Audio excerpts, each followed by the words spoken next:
Assalamualaikum warahmatullahi wabarakatuh. Ila hadratin Nabi Mustafa Muhammadin sallallahu alaihi wasallam wa ila kafatil anbiya wal awliya wa syuhada wa salihin wa ila sadatina Abi Bakr wa Umar wa Utsman wa Ali wa khususan lil mu'allif rahimahullahu ta'ala wa li masyayikhina wa li muallimina wa li asatizina wa jami'a wal muslimin ja'alillahu lahum al-Fatihah. أعوذ بالله من الشيطان الرجيم. بسم الله الرحمن الرحيم. الحمد لله رب العالمين الرحمن الرحيم مالك يوم الدين إياك نعبد وإياك نستعين اهدنا الصراط المستقيم صراط الذين أنعمت عليهم غير المغضوب عليهم ولا الضالين. قال الله سبحانه وتعالى وهو أصدق القائلين سبحانك لا علم لنا إلا ما علمتنا إنك أنت العليم الحكيم. رب اشرح لي صدري ويسر لي أمري واحلل عقدة من لساني يفقهوا قولي. اللهم ارزقني من المأذونين في العبارات وارزقه من المأذونين في السمع. اللهم يسر ولا تعسر يا كريم. اللهم يسر ولا تعسر يا رحيم. اللهم يسر ولا تعسر يا رحمن. ولا حول ولا قوة إلا بالله العلي العظيم. صاحب الفضيلة Tuan Imam Ashabul Fadilah dan tuan sedang jemaah tetamu-tamu Allah yang dirahmati sekalian, alhamdulillah. Semua alhamdulillah, syukur kehadirat Allah Subhanahu wa taala. Syukur lagi kita pada malam ini dapat bersama jemaah dan mudah-mudahan Allah berikan istiqamah kepada kita dan mudah-mudahan kita terpelihara daripada penyakit wabak yang sedang melanda kita. Mudah-mudahan Allah Ta'ala jauhi kita dan seluruh rakyat Malaysia ini daripada wabak tersebut dan mudah-mudahan Allah mengangkat wabak ini insya-Allah. Baik, ashabul fadilah, tuan-tuan yang dirahmati Allah Subhanahu wa taala, kita menyambung pada muka surat 12. Hari itu kita berhenti berkaitan dengan pasal berkaitan dengan pasal yang ketiga pada menyatakan tentang lidah. Jadi insya-Allah kita akan sambung muka surat 12 baris yang kelima daripada bawah insya-Allah. Dan sebelum daripada itu, seperti mana biasa tuan-tuan, kita nak berbicara sikit sebelum kita masuk kepada tajuk kita ini berkaitan dengan pasal yang ketiga. Kita nak berbicara pada mukadimah kita berkaitan dengan fiqh salah sikit. Mudah-mudahan sikit sebanyak perbincangan kita berkaitan dengan fiqh salah sepaling tidak dapat membantu kita untuk menghadapi jika sekiranya ada berlaku perkara-perkara yang mungkin boleh berlaku ketika mana kita menunaikan ibadah salah, supaya kita dapat membuat keputusan yang betul jika berlaku apa-apa kesilapan umpamanya, kelupaan umpamanya, ketidakingatan umpamanya, maka kita boleh untuk membuat satu keputusan yang betul dan sah solat tersebut. Tapi kalau kita silap di dalam kita nak membuat keputusan yang menyebabkan terbatal solat tersebut. Jadi tuan-tuan, satu di antaranya adalah kita nak berbicara sikit berkaitan dengan baru-baru ni adalah berlaku ketika salat raya haji baru-baru ni di satu tempat di satu masjid di belah Ipoh ni. Maka kita berkongsi maklumat ini supaya kalau berlaku kes umpama itu, maka kita ada panduannya macam mana kita nak buat kalau berlakulah kes umpama itu. Kerana benda kita buat setahun 2 kali, yang kita buat hari-hari ni pun sehari 5 kali pun kadang-kadang terlupa. Yang kita ni orang, kita ni yang dinamakan sebagai insan. La yusammal insan illa linisyanihi. Tidak dinamakan insan, manusia itu, illa linisyanihi, melainkan kerana lupa. banyak lupa kita ni. Jadi bila kita ni banyak lupa, maka kita salinglah ingat-ingat, saling peringat-ingat sama kita. Maka seperti mana yang berlaku baru-baru ni lah, pada raya haji baru ni, di satu masjid apabila imam tersebut terlupa untuk takbir 7 kali, dan dia telah pun membaca Fatihah. Selepas baca Fatihah baru makmum tegur. Bila makmum tegur, maka dia pun takbir balik 7 kali itu. Jadi makmum ini dia terbahagi kepada 2 golongan lah. Satu golongan mengikut apa yang dilakukan oleh imam, dan sebahagian lagi mufaraqah, berpisah daripada imam. Sebab apa mereka mufaraqah? Kerana mereka mengetahui bahawa perbuatan imam itu adalah perbuatan yang salah. Bahkan yang menegur itu pun dia kena cerdik, dia kena reti tang mana yang dia nak kena tegur, tang mana yang dia tak perlu tegur. Jadi kalau sekiranya imam tu dah terlajak, dah berpindah daripada satu rukun kepada rukun yang lain, dia tak boleh nak patah balik ambil yang sunat. Begitu juga tuan-tuan, dalam bab bilangan takbir ini berlaku khilaf di antara mazhab. Jika sekiranya mungkin tuan-tuan rajin berjalan, rajin musafir di tempat orang, kadang-kadang daripada sudut SOP pun kadang-kadang berbeza. Bukan takat SOP bawa sejadah, SOP penjarakan, SOP itu dan ini. Bahkan kadang-kadang dalam ibadah juga ada perbezaan.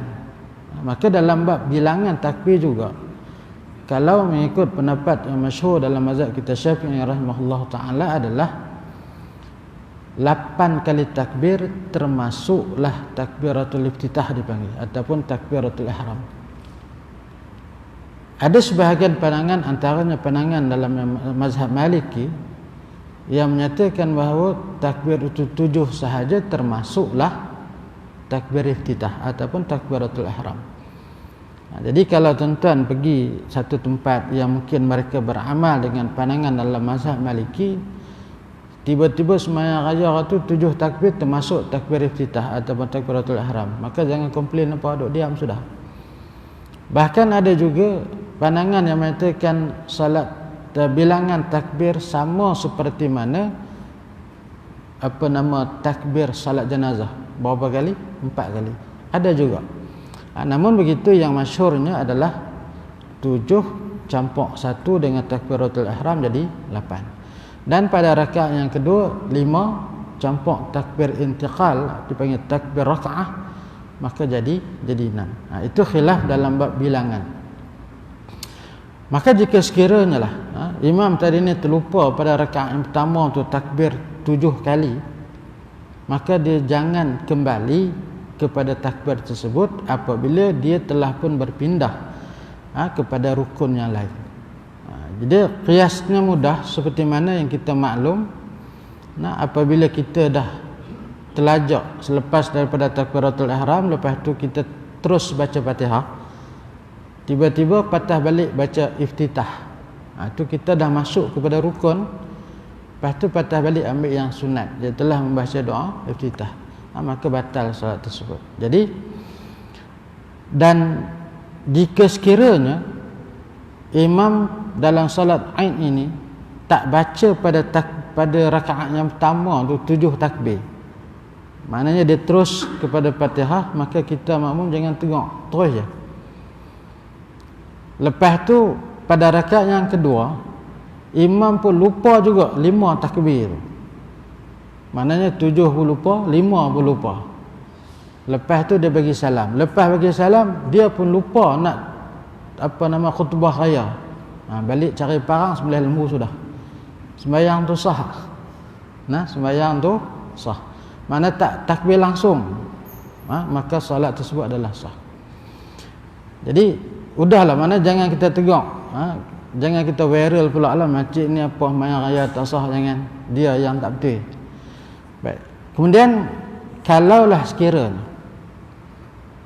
pada rakaat yang pertama imam tadi ni lupa 7 takbir. Imam yang bertugas tu dia sangat alert dalam bab bilangan takbir ni, takut terlepas pandang. Dia punya duk peda jaga, main dengan lupa sungguh. Rakaat yang pertama dia lupa 7 takbir. Jadi dia pegang tak lagi rakaat kedua mesti kena buat 5. Tak apalah.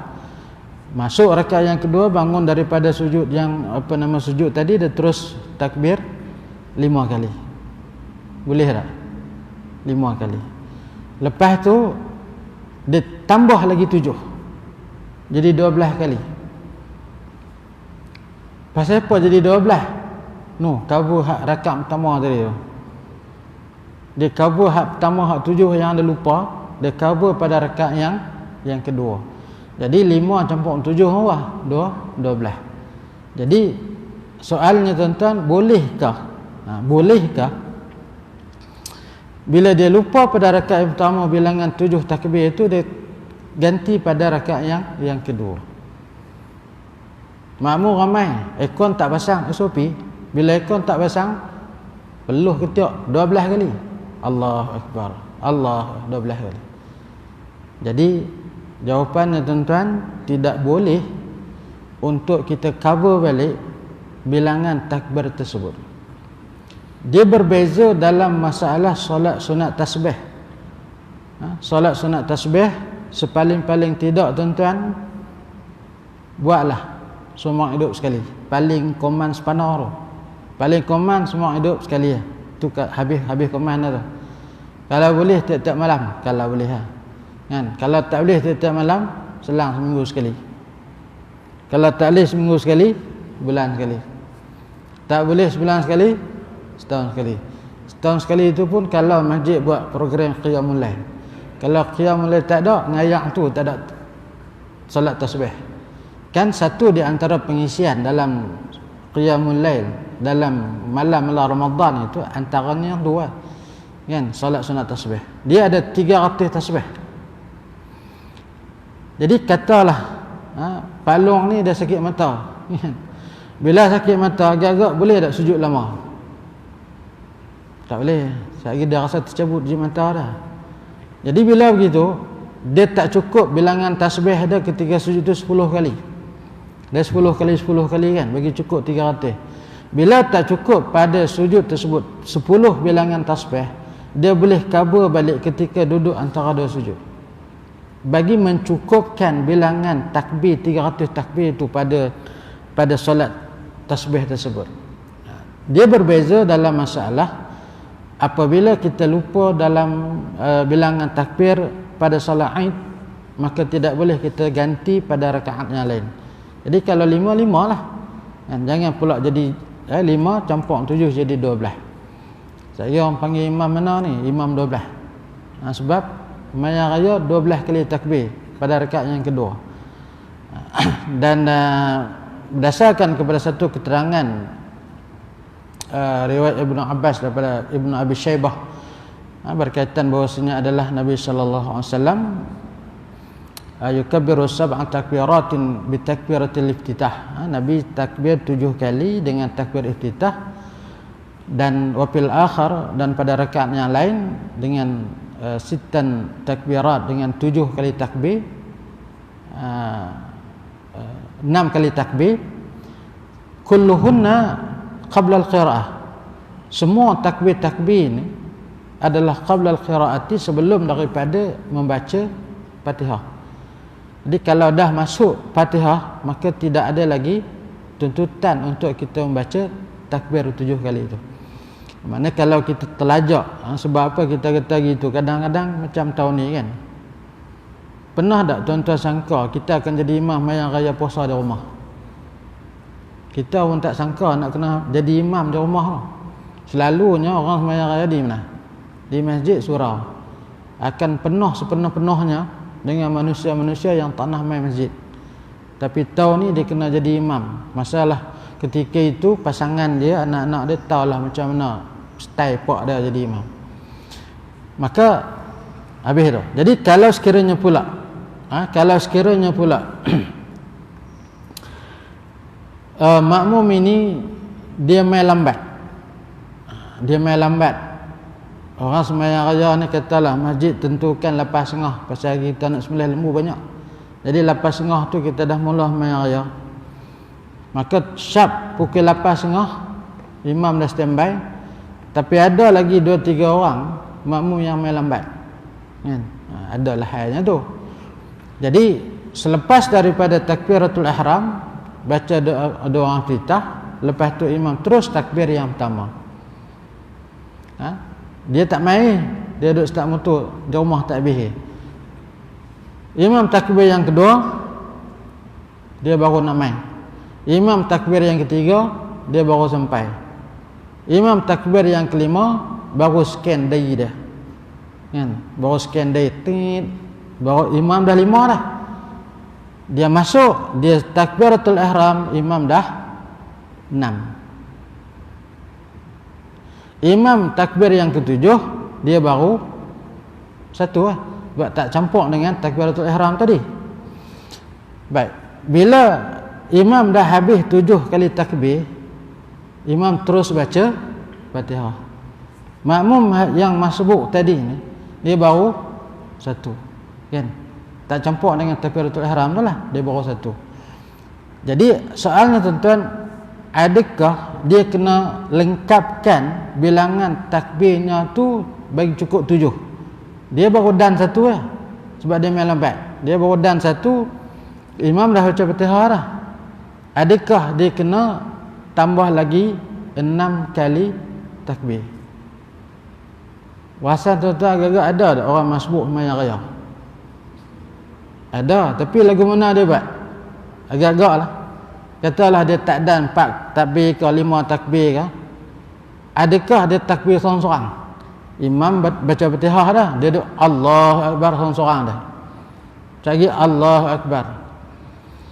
Jadi tuan-tuan, dalam bab ini kalau sekiranya dia masbuk, dia mari lambat, imam dah 4-5 kali takbir dah, dia baru dan 1 ataupun 2 ataupun 3, maka apabila imam baca Fatihah, maka dia terus ikut sahaja imam tanpa menyelesaikan bilangan takbir yang tak cukup bagi dia. Sebab dia masuk dalam bab makmum yang masbuk, maka ketika itu takbir dia yang berbaki, yang dia tak sempat tadi itu, ditanggung oleh imam. Termasuk juga bagi makmum yang masbuk, bukan setakat takbir itu ditanggung oleh imam, bahkan perkara-perkara rukun seperti mana Fatihah juga bagi makmum yang masbuk ditanggung oleh imam. Sama ada dia sempat sebahagian daripada Fatihah tersebut ataupun dia tak ada langsung, tak ada baca langsung. Kan, imam ni bagus, dia cerdik, dia ni jenis bagus lah. Bila dia tengah rukuk tu, dia dengar bunyi tit tit tit di belakang, dia rukuk lama sikit. Pasal apa dia rukuk lama? Sunat kepada imam ini menanti dan menunggu. Sekiranya dia yakin, dia perasan ada makmum yang datang nak ikut dia, maka sunat dia tunggu lama sikit. Macam mana dia tahu? Bunyi lah, bunyi hak tembok dia kan? Jadi dalam bab solat Aid ini, kalau sekiranya makmum itu ketinggalan beberapa takbir dalam keadaan dia adalah makmum yang masbuk, maka dia ditanggung oleh imam. Berbeza dalam masalah solat janazah. Kita nak comparekan dengan solat janazah. Yang solat janazah juga dia ada takbir. Dia tak ada rukuk, dia ada takbir. Dia ada berapa takbir? Ada 4. Arba'un takbiratin, ada 4 takbir. Jadi apa beza di antara takbir Aid dengan takbir solat janazah? Maka perbezaan ialah 4 takbir dalam solat janazah adalah merupakan rukun. Dia adalah merupakan rukun daripada 7 rukun yang ada dalam solat janazah. Andainya seorang makmum yang masbuk, yang lambat, dia sampai-sampai tu, mayat sampai awal dah kan, imam pun dah ada dah, makmum adalah 5-16 saf, tunggu isyarat daripada siapa? Daripada muazzin ataupun petugas. Tunggu isyarat. Kalau dia kata habis mayat laki-laki, baru imam takbiratul ihram. Dan petugas ini kalau boleh dia kena maklum mayat apa, jangan dia senyap gitu lah. Kadang-kadang orang mai belakang, mai jauh kan, mai tengok tak nampak kedudukan imam tu. Dia tak nampak kedudukan imam sebab kadang-kadang kedudukan imam ni membantu kita untuk mengetahui adakah mayat itu lelaki atau perempuan. Bila dia mai lambat, duduk jauh lah, tak nampak. Jadi petugas inilah memainkan peranan memaklumkan jenis mayat tersebut, sama ada lelaki ke, perempuan ke, budak ke, ramai ke, sikit ke, mana lebih daripada 2 ke, ataupun tidak diketahui jantinanya ke, maka petugas ini kena maklum. Supaya kita boleh menentukan dalam niat kita tu sama ada mayat lelaki, perempuan, kanak-kanak ataupun tidak diketahui jantinanya. Baik, jadi apabila imam dah takbiratul ihram dan selepas daripada itu dia baca Fatihah, habis Fatihah ada takbir yang kedua, habis diselawat dan dia takbir yang ketiga, doa bagi mayat, baru datang 3-4 orang makmum yang masbuk. Dia mamai itu tengok orang dah semayang dah, tapi tak habis lagi semayang, baru mungkin kita kata 3 takbir. Jadi dia pun takbiratul ihram dan dia terus baca Fatihah. Dia habis Fatihah lalu imam takbir yang ke-4. Tadi dah 3 dah. Dia imam pun takbir yang ke-4, dia baru takbir yang kedua.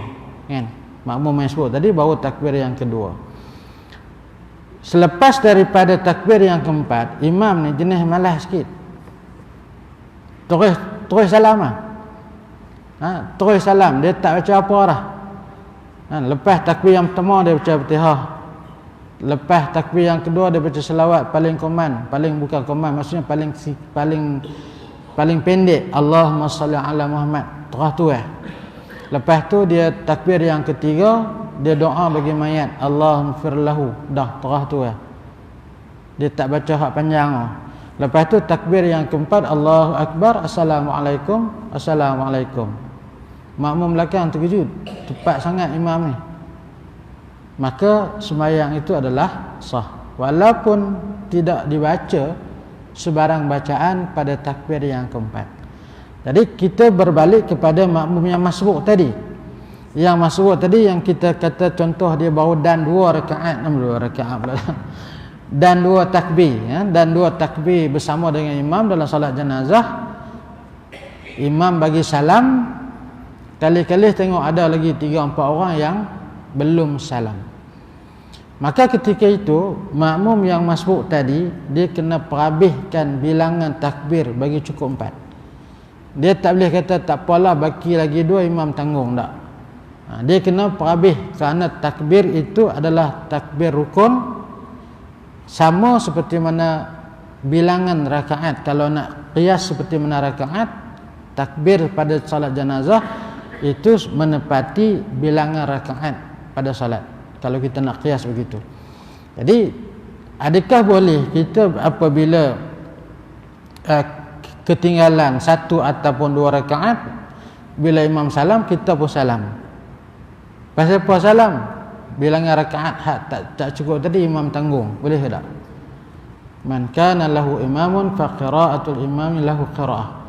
Yang kata tanggung ini adalah dalam bab membaca Fatihah sahaja. Ada pun dalam bab bilangan rakaat yang tak cukup bagi makmum yang masbuk, imam tak tanggung. Jadi dia kena sempurnakan, dia kena perhabiskan bilangan rakaat ke dalam solat biasa. Kalau dalam bab solat jenazah, dia kena sempurnakan takbir yang berbaki. Jadi apabila lah, kalau tentu perasan katalah di belakang tu ada 3-4 orang lagi yang belum habis, maka sunat untuk tidak diangkat jenazah itulah. Biar dulu sehinggalah semua makmum tadi selesai daripada solat mereka, barulah diangkat jenazah. Sunat untuk tidak diangkat jenazah. Kecuali lah ada kes-kes yang tertentu, umpamanya haruman masjid itu sudah bertukar harumannya sudah bertukar. Sebelum tu bau dizandra. Bila masuk je mayat tu tukar bau lain. Sebab apa? Kemungkinan kita kata kerana lama sangat. Kerana lama tahak ni apa? Biak. Yang dia panggil tahak tu biak. Pasal nak tunggu anak lama. Jadi biak mayat tu. Tak mandi-mandi. Katalah mayat tu sampai pukul pukul 8 pagi. Duk biak tu, pukul 10 tak mandi, pukul 11 tak mandi. Jadi orang duk mari ziarah. Bila mari ziarah, adalah satu golongan ni tuan-tuan, saya dapat maklumat semalam. Satu golongan ni bila depa mari ziarah mayat tu, dalam keadaan mayat belum mandi, depa sembahyang tak siap. Depa sembahyang tak siap, adalah kepala ada sekok tekong dah ni sembahyang. Dalam keadaan mayat itu belum lagi dimandikan. Boleh ke tak? Tak boleh. Kan? Tidak boleh disolatkan jenazah itu kecuali selepas daripada mandi dan kafan. Barulah disolatkan. Tapi ada satu tempat, tak payah sebutlah tempat ni.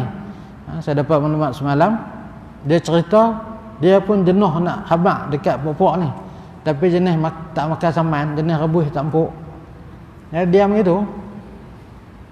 Bila depa ziarah mayat, kalau kata buat tahlil okey, kan? Sementara nak tunggu urusan jenazah itu depa pakat sedekah Fatihah, pakat sedekah qul huwallah, pakat tahlil ramai-ramai itu tak apalah. Yang ni pi sembahyang mayat sebelum mayat itu dimandikan dan dikafankan. Jadi tak boleh. Jadi kecualilah sekiranya kalau ada kes-kes yang tertentulah, umpamanya bau yang sudah tidak enak, yang kita dah hidup ni bau dah lain macam je, maka disegerakan, disegerakan dengan keadaan segera, walaupun ketika itu masih ada makmum yang belum selesai salat jenazah tersebut. Walaupun asalnya sunat untuk tidak diangkat jenazah itu, tapi kerana ada kes umpama tadi kata bau yang dah tak elok apa semua, maka boleh angkat. Dan dia tidak melibatkan soal kesahan salat tersebut. Salat tersebut adalah sah. Baik, asal fadilah tuan-tuan dan hadirat Allah SWT, itulah sikit mukadimah kita berkaitan dengan fiqh salat, khususnya dalam bab salat Aid ini. Dan satu lagi, kalau sekiranya lah kan, imam ni lupa untuk baca tasbih dalam takbir tu, dia patutnya lepas daripada takbiratul ihram dia angkat takbir Allahu akbar, subhanallah walhamdulillah wala ilaha illallah wallahu akbar. Hak ni dia lupa terus. 7 kali takbir itu tak ada sebarang tasbih. Allahu akbar, Allahu akbar. Makmum belakang mengah nak ikut. Kan? Patut-patut adalah sela masa sikit untuk baca subhanallah walhamdulillah wala ilaha illallah wallahu akbar. Imam ni dia terus hayun subhanallah Allahu akbar, Allahu akbar. Memang cepatlah. Walaupun tidak dibaca tasbih itu, maka sembahyang itu adalah sah.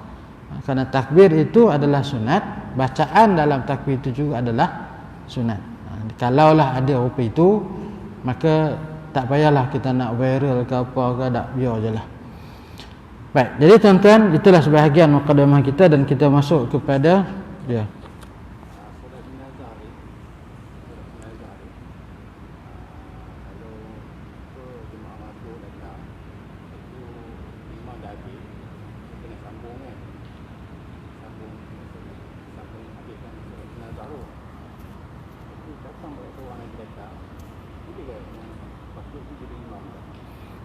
Okey. Sekiranya imam yang pertama tu dah habis. Yang pertama tu dah habis, maka yang lain ataupun makmum yang masbuk tadi dikira sebagai seorang yang munfarid, dikira sebagai orang yang salat secara munfarid, sebagai orang yang salat bersendirian. Tiba-tiba ada lagi makmum yang baru datang. Yang baru datang dan dia nak menyembahyangkan jenazah itu, maka adakah dia boleh menjadikan makmum yang masih belum selesai, yang ketinggalan kita tadi mungkin 2 ataupun 3 takbir, maka adakah boleh kita jadikan dia sebagai imam? Maka dilihatlah, jika sekiranya mayat itu masih ada, seperti mana kita sebut tadi sunat untuk tidak diangkat jenazah itu, maka bolehlah dia ikut. Ikut, jadikan imam makmum yang masbuk tadi sebagai imam dia. Kalau dia sampai mayat dah tak ada lah, dia tak sembahyang lagi, bolehkah dia sembahyang di atas kubur? Pergi kubur, tengok-tengok orang tengah menguruskan, tak apalah, biar dulu. Janganlah masa tu kalut kami nak sembahyang, sabar dulu, bagi selesai dulu. Selesai dulu apa semua, tengok-tengok adalah satu bah lagi baru sampai, maka solatlah di atas perkuburan itu. Benda ini pernah dilakukan oleh Nabi SAW apabila ada seorang petugas di Masjid Nabawi ketika itu yang kerjanya membersihkan, sapu sawang, kutip sampah, begitu je lah. Sehinggalah satu hari bila dia ni tak ada, Nabi tanya, mana orang ni? Lalu sahabat kata, dah meninggal dah ya Rasul. Lalu Rasul kata, pasal apa? Tak apa. Dia kata, pada anggapan mereka, dia ni orang yang biasa-biasa, dia nobody, bukan somebody, orang yang biasa-biasa. Dia bukan public figure yang perlu kita nak khabar kepada Rasul sallallahu alaihi wasallam. Itu anggapan mereka. Lalu Nabi kata, di mana kuburnya? Depa menunjuk, depa settlekan malam tu juga tanpa memaklumkan kepada Nabi sallallahu alaihi wasallam. Dan Nabi tanya di mana kubur, dan depa tunjuk, dan Nabi solat di atas kubur itu. Maka ini sebagai satu dalil bahawa keharusan untuk kita solat di atas kubur tersebut apabila kita sampai tengok mereka telah pun menyempurnakan jenazah tersebut. Dan bahkan juga kita boleh untuk solat ghaib. Solat ghaib, kita tak boleh nak hadir, tak boleh nak pergi kematian tersebut, kita berada jauh, kita boleh solat secara ghaib, tetapi dengan syarat bahawa mayat itu telah pun sempurna daripada sudut, dimandikan dan dikapankan, baru kita boleh solat ghaib. Jangan asal dapat cerita lah, dia ni mati, kita sini Allahu Akbar, habis-habis mayat tanya, mayat macam mana? Macam mana apa, mandi benda ni, maka solat tersebut tidak sah. Jadi sabar dulu, selesai dua benda tu, mandi kapan, baru solat. Baik, wallahu alam. Jadi kita masuk sikit kepada tajuk kita. Bismillahirrahmanirrahim. Qala al-musannif rahimahullahu ta'ala wa nafa'ana bi'ulumihi fi darain amin ya rabbal alamin. Bersembah oleh Muaz bin Jabal radhiyallahu anhu, hai Rasulullah, berpesan olehmu akan daku, maka mengeluarkan oleh Rasul sallallahu alaihi wasallam akan lidahnya yang mulia dan bersabda ia, tahan olehmu atas engkau akan ini. Artinya, arti hadis itu, lidah engkau yang seperti lidah aku ini, hendaklah engkau tahan akan dia daripada berkata-kata dengan perkataan yang dilarang. Baik, satu di antara cara ataupun kaedah untuk kita menjaga kebinasaan lidah kita adalah dengan kita memelihara dia daripada perkara-perkara, yakni perkataan-perkataan yang tidak mendatangkan manfaat, yang tidak memberikan sebarang faedah, maka kaedahnya adalah diam je lah. Kerana kadang-kadang bila kita bercakap, boleh jadi apa yang keluar itu sama ada boleh jadi benda yang itu benda yang betul, boleh jadi, dan boleh jadi benda itu adalah benda yang salah, dan boleh jadi apa yang kita sebut itu adalah merupakan fitnah yang kita hanya mungkin dengar daripada perkhabaran orang, lalu kita sambungkan perkhabaran itu, tiba-tiba perkhabaran itu adalah sesuatu yang tak betul, maka kita adalah penyambung kepada fitnah tersebut. Maka satu di antara kaedah bila mana Muaz bin Jabal minta nasihat kepada Nabi sallallahu alaihi wasallam, maka satu di antara bentuk nasihat yang Rasulullah berikan kepada Sayyidina Muaz, iaitulah dengan Nabi mengeluarkan akal lidahnya yang mulia. Lalu Nabi kata, tahan olehmu atas engkau akan ini.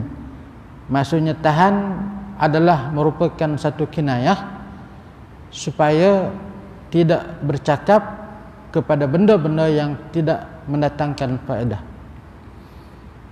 Tarkuhu ma la ya'nihi, tinggalkan benda yang tak ada manfaat. Min husnil islamil mar'i, di antara keelokan Islam seseorang itu ialah tarkuhu ma la ya'nihi, meninggalkan perkara-perkara yang tak ada kaitan dengan dia, kan? Yang tak ada kena mengena dengan dia, jangan ambil pedulilah maksudnya lidah engkau ini yang seperti lidah aku ini hendaklah engkau tahan.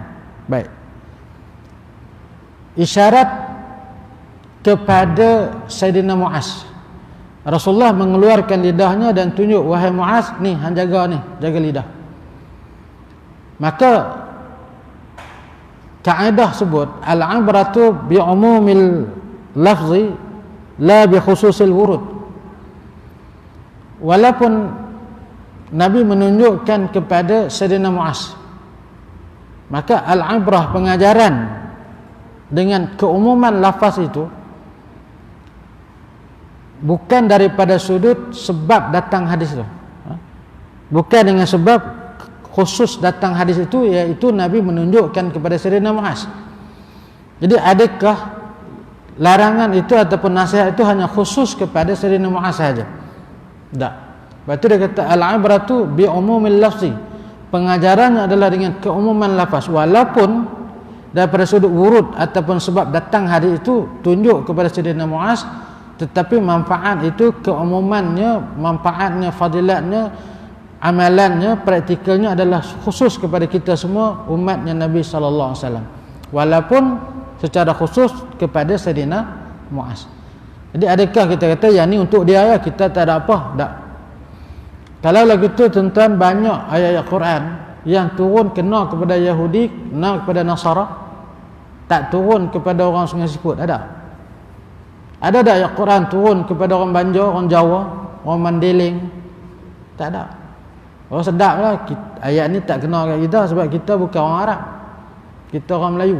Ada tak ayat turun kepada orang Melayu? Itu kaedah sebut tadi al-ibrah bi umumil lafzi la bi khususis sabab. Kalau dalam bab tafsir itu bukan dengan sebab turun ayat kepada sesuatu kaum ataupun masa itu secara khusus, tetapi secara umumnya adalah kepada kita semua umat manusia ni. Baik, kemudian dan adalah Sayyidina Abu Bakar dan adalah Sayyidina Abu Bakar As-Siddiq radhiyallahu anhu memegang ia akan lidahnya dan berkata, ia inilah yang mendatangkan akan daku pada segala tempat kebinasaan. Baik, kemudian yang keduanya tuan-tuan, bagaimana Sayyidina Abu Bakar As-Siddiq radhiyallahu anhu tiba-tiba dia pegang lidah dia. Ini bukan hadis. Perbuatan sahabat ini dia tidak dikatakan sebagai hadis, tapi perbuatan sahabat, asar sahabat. Boleh dah kita ikut yang mana Sayyidina Abu Bakar dia ambil lidah, bukan ambil cabut tak di luar tu tak. Ni lidah ni dia kata, inilah yang mendatangkan akan aku pada segala tempat kebinasaan. Artinya tuan-tuan, Sayyidina Abu Bakar ambil lidah dia, dia kata ni lidah ni adalah merupakan punca kepada kebinasaan. Punca kepada kebinasaan ni duk cakap mata, duk cakap macam-macam yang boleh menyebabkan kebinasaan itu, punca antaranya lah, walaupun ada punca-punca yang lain adalah dengan sebab lidah. Jadi bolehkah kita ikut? Dia bukan hadis, dia perbuatan sahabat. Tuan-tuan, apa yang dilakukan oleh para sahabat, di mana contohnya? Apa yang dilakukan oleh sahabat, contohnya siapa? Nabi SAW. Jadi apa yang dibuat oleh Sayyidina Abu Bakar, dia mencela diri dia sendiri dengan dia kata ni lidah ni lah punca kebinasaan. Panduannya adalah datangnya juga daripada Nabi SAW. Dia sudah sampai kepada peringkat nafsul lawamah. Dia tidak berada pada tahap yang pertama nafsul amarah, dia dah upgrade dah, daripada 2 rem jadi 4 rem, 4 rem jadi 8. Kita duk rem mana ni? Masing-masing koreksi lah, kita ada rem 2 lagi ke ataupun dah upgrade kepada 4. Jadi daripada nafsul lawamah, daripada nafsul amarah, dia up kepada nafsul lawamah. Lawamah ni mana? Satu nafsu yang mencela diri dia. Dia duk kata kat dia tak kata ke orang, dia kata kat dia kata tak padangan tua, dia kata duk buat maksiat lagi, dia kata tak jadi. Mana dia dah koreksi diri tu. Tak pada nyanggut dah putih lah, duk ngorak nak darah orang. Dia koreksi diri. Mana dia ada sudah naik kepada martabat yang kedua, iaitu nafsul lawamah, yang mencela diri dia sendiri. Lepas tu dia up kepada yang tiga lah, mutmainnah dan sebagainya. Baik, jadi apa yang dilakukan oleh Sayyidina Abu Bakar ini juga bersumberkan daripada perbuatannya Rasul sallallahu alaihi wasallam. Jadi bolehkah kita ikut je lah, walaupun dia bukan hadis, dia merupakan asarus sahabah. Baik, asal fadilah tuan-tuan dan mata Allah SWT. Dan akhirnya berkata oleh syair, luka dengan sebab lembing sembuh dengan mudah, tetapi tidak sembuh yang dilukakan dengan lidah. Atau patah Melayu kata apa? Baik tersalah kail dari tersalah mulut. Kita jumpa orang tua ni rasa tak senang. Yang hang marah dengan pasal apa? Waktu kami sekolah rendah lagi, dia teringat sampai kelar. Dia duk kata kat aku hitam letin, sampai kelar aku ingat. Pasal apa? Kata-kata dia ketika sekolah rendah ingat sampai kelar. Atau kata baik tersalah kail daripada tersalah mulut. Kerana pulut santan binasa, kerana mulut badan binasa. Jadi kesimpulannya tuan-tuan, jaga lidah, jaga mulut. Berkatalah sesuatu yang ada manfaat. Kalau benda tu tak ada manfaat, baik duk diam. Wallahu alam. Sekadar itu perkongsian kita, mudah-mudahan ada manfaat insya-Allah. Bismillahirrahmanirrahim. Alhamdulillahirabbil alamin, wassalatu wassalamu ala rasulihil amin wa ala alihi wa sahbihi ajmain. Allahumma inna na'udzubika min 'ilmin la yanfa' wa min qalbin la yakhsha' wa min nafsin la tashba'. Rabbana atina fid dunya hasanah wa fil akhirati hasanah wa qina adzabannar. Walhamdulillahirabbil alamin. Assalamualaikum warahmatullahi wabarakatuh.